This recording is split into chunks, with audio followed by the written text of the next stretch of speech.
नमस्कार विद्यार्थी मित्रांनो. सगळ्यात अगोदर एक साधा प्रश्न तुम्हाला विचारते. तुम्ही अभ्यास करता, पी-वाय-क्यू सोडवता, मॉक देता, पण तुमचे मार्क्स तरी पण 48, 50, 52 आणि 55 इथपर्यंत अटकतात. आता पेपर बघितल्यानंतर प्रत्येकाला वाटतं, की अरे हे सगळं आपल्याला येत होतं. पण आपला स्कोर वाढतो का? नाही. आपण कट ऑफपर्यंत पोहोचतो का? नाही. दरवेळेला 1 ते 2 मार्कांनी आपण राहतो.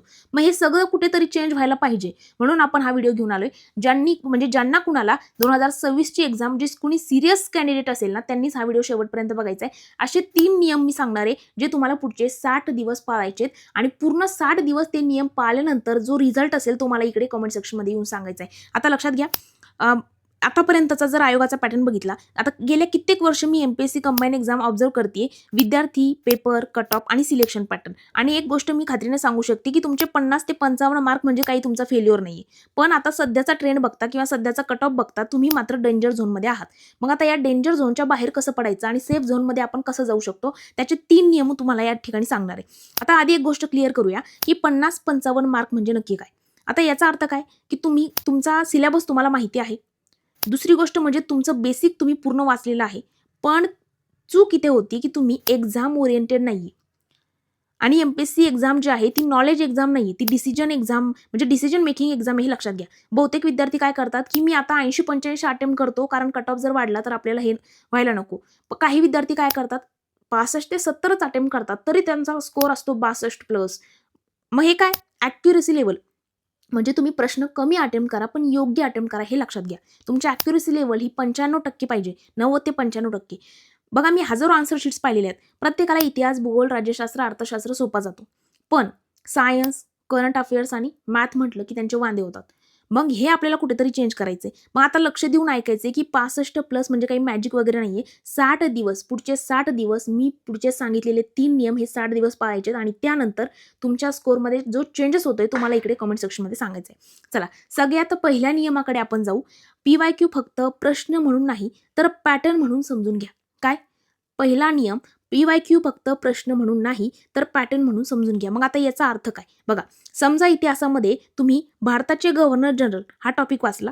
आयोगाने एकाच संकल्पनेवर कसे वेगवेगळे प्रश्न विचारलेले ते पहा. समजा जुना प्रकार, भारताचा पहिला गव्हर्नर जनरल कोण होता?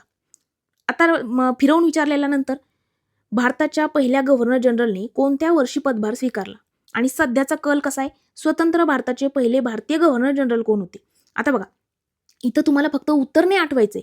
इथे विचार करायचा की एकाच मुद्द्यावर आयोग कोणत्या वेगवेगळ्या कोणातून आपल्याला प्रश्न विचारतोय. तुमच्या नोट्समध्ये हे लिहून काढा. ती संकल्पना, त्या प्रश्नाचा प्रकार कसा आहे, फसवणारे शब्द कोणते आहेत आणि उत्तराचं नक्की तर्क कसा आहे. म्हणजे काय?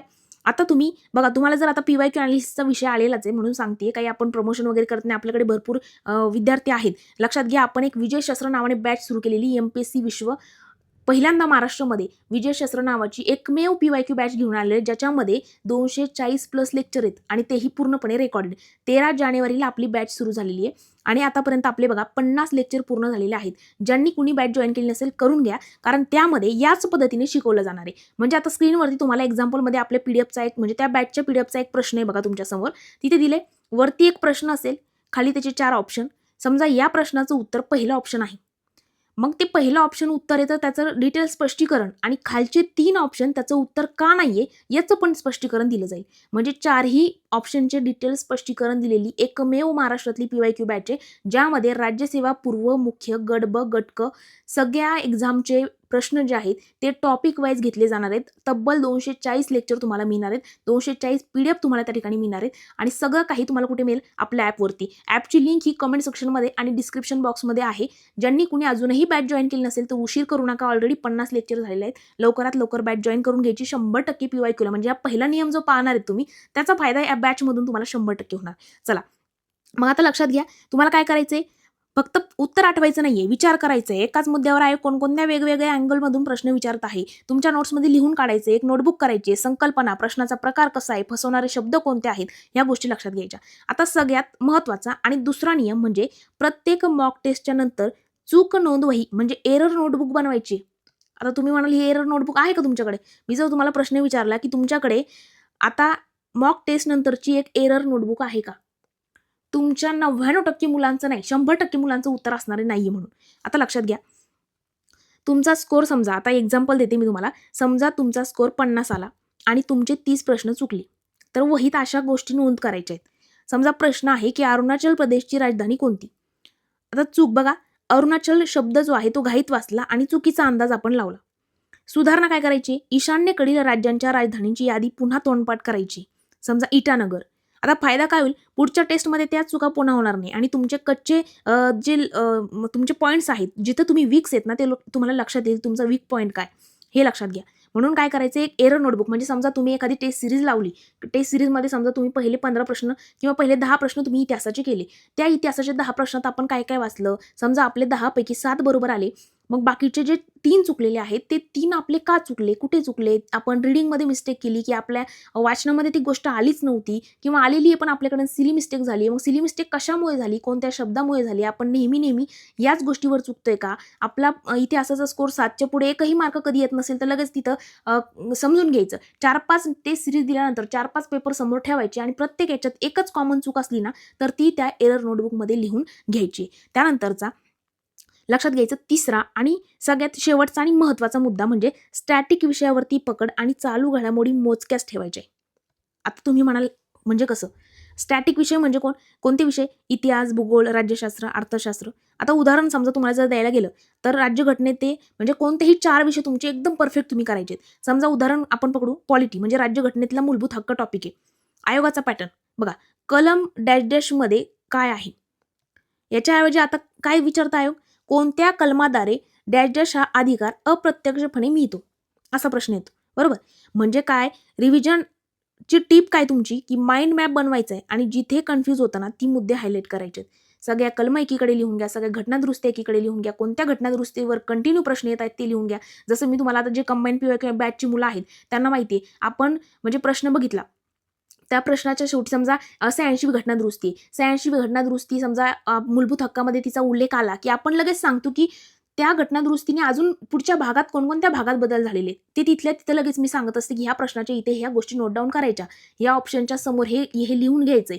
या पद्धतीने तुम्हाला PYQ करायचे. आणि तुम्हाला जर खूपच अवघड वाटत असेल ना PYQ अनालिसिस, एकदा बॅच घ्या आणि पूर्ण रेकॉर्डेड बॅच तुम्ही करा. त्यानंतर तुम्हाला PYQ अख्खे पाठ होणार आणि नक्की आयोग प्रश्न कुठे विचारतोय, म्हणजे तुम्ही रेफरन्स बुक वाचायला गेला ना, ज्या वेळेला आपली PYQची पूर्ण बॅच तुम्ही करणार आणि रेफरन्स बुकमधून ते मुद्दे वाचणार, त्यावेळेला वाचता क्षणी तुमच्या मनामध्ये आयोगाचे प्रश्न त्या ठिकाणी तयार व्हायला सुरुवात होईल.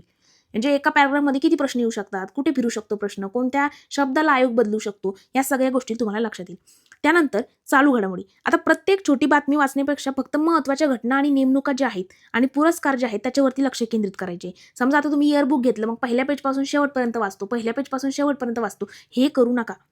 समजा आता भारताची 400 वर्ष जुनी एखादी टपाल परंपरा डेन्मार्कमध्ये संपली, मग यामध्ये फक्त तारीख आणि संदर्भ लक्षात ठेवायचा, विनाकारण फापट पसारा वाचायचा नाही. या 3 स्टेप्स तुम्ही 60 दिवस समर्पण, तुम्हाला समजा 50 ते 55 वरून तुम्ही थेट 65 प्लस 100% तुम्ही नेऊ शकता. जास्त चालू घडामोडी वाचण्यापेक्षा स्टॅटिक विषय पक्के करा, म्हणजे इतिहास, भूगोल, राज्यशास्त्र, अर्थशास्त्रावरती पकड ठेवा खूप. ते तर असताच, प्रत्येकाची पकड असते त्याच्यावरती, पण 4 विषय कोणतेही असे करा एकदम परफेक्ट, त्याच्यामध्ये आपण 45 घेणारच, अशा पद्धतीने करायचे. दिशा बदलली तर स्कोर नक्की तुमचा बदलणार. हा व्हिडिओ पाहून जर तुम्हाला वाटत असेल की आज काहीतरी आपल्याला नवीन शिकायला भेटले तर 100% व्हिडिओला लाईक, कमेंट आणि तुमच्या मित्रमैत्रिणींसोबत सुद्धा शेअर करायचे. आणि तुमचा सध्याचा सरासरी स्कोर किती येतोय ते मला कमेंटमध्ये सांगायचं. जर तुम्ही आता टेस्ट सिरीज देत असाल किंवा मग आता तुम्ही कंबाईन दिलेली असेल किंवा मागच्या तुम्ही किती पहिली अटेम्प्ट असेल तर किती स्कोर आलाय किंवा मागच्या 2 अटेम्प्टमध्ये किती स्कोर आहे ते मला 100% कमेंट सेक्शनमध्ये सांगायचे. आणि ज्यांना कोणाला बॅच जॉईन करायची असेल त्यांनी आपल्या कमेंट सेक्शनमध्ये आणि डिस्क्रिप्शन बॉक्समध्ये लिंक आहे, तिथे जाऊन बॅच जॉईन करायची. चला तर आज आपण इथेच थांबूया.